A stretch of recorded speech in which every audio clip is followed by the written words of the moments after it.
So I'm excited because I'm doing shrimp for breakfast. Shrimp is pure protein. There are no carbs, fat, anything else really measurable or significant. It's just like all protein. So this is 1 pound of shrimp, all laid out on paper towels to drain. And while it's draining, I'm gonna season it. I'm actually using some oregano, some onion powder, and some salt for my seasoning today because, again, I have Hashimoto's autoimmune disease, which nightshades, including all peppers, black pepper, paprika, hot sauce, anything with pepper, is not good for me. So just a tiny bit of salt because that shrimp does come from the sea. So you want to go ahead and turn them over, and we're going to do the other side as well. You want to make sure that you get the seasoning just right. I don't put salt on both sides, but I do put the onion powder and oregano on both sides. So anyway, if you don't have Hashimoto's autoimmune disease, I do recommend some paprika.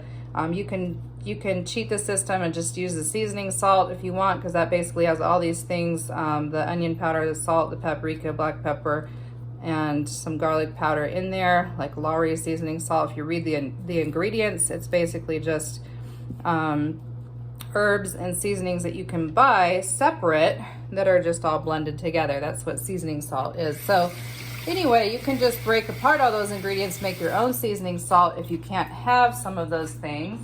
And in my case, I can't have a lot of the or any of the paprika, black pepper,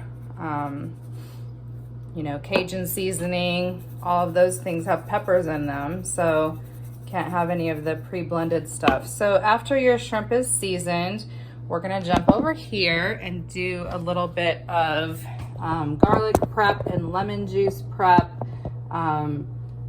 So to cut a garlic clove, if you don't buy your garlic in a paste or something, you just kind of hit it on one side. That helps it peel really easily. So the peel just kind of comes off. That's just kind of a good technique. And then you can hit it again to kind of break it up so that when you're chopping it, it just goes really quickly. I'm actually gonna do a few cloves of garlic, and then 4 cloves of garlic, and then also the juice of 1 lemon for this, because the garlic and the lemon, again, in the absence of some of those peppers and other yummy things that are in a typical seafood type of seasoning, this really does help. So garlic is also really good for your immune system. I know somebody left in a comment something about it, has some bad effect on red blood cells, but overall garlic has a lot of health benefits. So I would definitely recommend using garlic. Fresh garlic is always the best. We used to grow garlic, and it's the one thing that you plant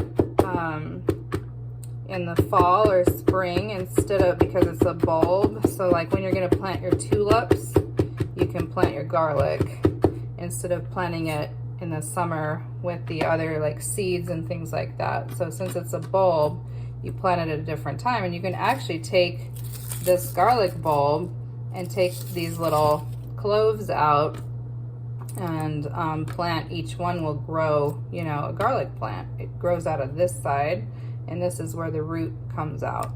So if you ever have kept garlic around for a long time and noticed that it started to sprout, and then the clove kind of gets a little hollow and dried out when it's sprouting because it's putting its energy into growing a plant. So that's what it's doing, is trying to make a garlic plant, which then will have, of course, a full head of garlic cloves on it. So yeah, you can just buy 1 clove of garlic and you can have, a dozen or so garlic plants. So the 1 clove makes a dozen or more other cloves, ultimately, if you're patient and let it grow, have a little soil to put it in. It's something that could grow in pots too. You know, people grow tulips or something on their porch or on their deck. If you live in an apartment like me, you can grow it out there. I don't currently grow things on my balcony because it's a shaded balcony. It doesn't get a lot of sun. It's not great for growing plants. And of course, you know, okay, somebody in the objections is going to say, well, you could grow plants that grow in the shade. Yes, true. But the other thing is that here in Arizona, there are just a lot of bugs, especially fungus gnats that get in the soil because everything is super thirsty for water. So anywhere that you are going to water things, like where you're growing plants, bugs are going to accumulate. And I'm just not a bug person. And it's not a, you know, having potted plants is you have to like rinse the soil with bleach and do all these things to get rid of the fungus gnats. I'm not into that life. Like, it's too much for me. So anyway, here we are with the chopped garlic from 4 cloves, and I'm just going to go ahead and juice a lemon with my electric juicer. This thing is amazing. It's kind of loud and annoying, but it really gets the juice of the lemon, gets all of that juice. So that's the beauty of this juicer, is it's just really effective and efficient and quick. So I like it. I got it at a yard sale. I have no idea where it's actually from. I guess I could like look at the bottom of it or something, see if there's a brand name. I haven't seen a brand name on it, but oh, here it is. Black & Decker. There we go. Handy juicer. So yeah, look at all that nice juice from this little guy. It was pretty quick to get that juice. We're going to save the juice. We're going to use the garlic as our first step. So just go ahead and heat up some olive oil in a pan. I've got, you know, a tablespoon or so of olive oil. We're just going to heat that up on medium high and get our garlic going, and then we're going to add those seasoned shrimp. The reason why you want to season your shrimp first before you chop your garlic and do the lemon and everything is because the seasoning, you know, needs to kind of embed into the shrimp and marinate. So it's kind of like a quick marinade, and it's good to get that seasoning going first. You can actually do that the night before you get your shrimp ready. So yeah, you can get your shrimp all ready and just put it in the fridge with the seasoning on and let it sit overnight. So we're gonna heat that oil, come back, saute the garlic, put the shrimp in, and then drizzle this little lemon juice over top. So the oil is nice and hot and it's coated the pan. And so I'm just gonna go ahead and drop that garlic in there. So you can see. So then you're just gonna go ahead and saute that garlic until it's nice and brown. Turn your heat down to medium or so and pop in all those shrimp, again, that are pre-seasoned. And you're just gonna spread them throughout the pan. You can use a spoon or fork or something else to do this, or your fingers. Wash your hands, dry your hands, shake the pan. That didn't really do anything. Actually, you're gonna then just go ahead and flip the shrimp over once you see that the bottom is turning pink, so that you're just flipping it over so that the other side is going to cook. You want shrimp to be cooked throughout. You don't want to eat raw shrimp, so make sure they are well cooked on each side. When a shrimp is cooked all the way through, it is pink all the way through, and there's no kind of sponginess, like it's solid. It turns solid, like into a hard protein as opposed to like a squishy thing. So you're just gonna go ahead and turn all of those over and cook longer, a little bit longer on the second side until they are all done. And again, you're gonna smell that beautiful oregano, onion, garlic mixture as you're cooking this. Just keep kind of separating them, making sure nothing's sticking to the pan. Nothing should stick because of that olive oil. If you used enough oil, it shouldn't be sticking.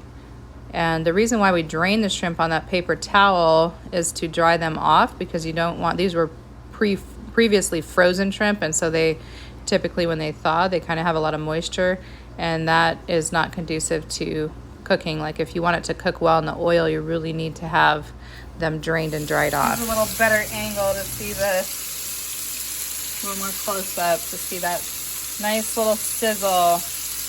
You want to make sure that your shrimp is cooked throughout, because shrimp is a parasite, so you don't want to be eating raw shrimp ever. So make sure it's cooked fully before you go ahead and drizzle the lemon juice over it.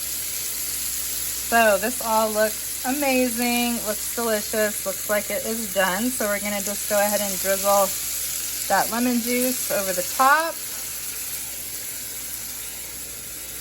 And we're gonna let that kind of boil out for a minute so that some of the water evaporates a bit. And then we will be complete and ready to eat this.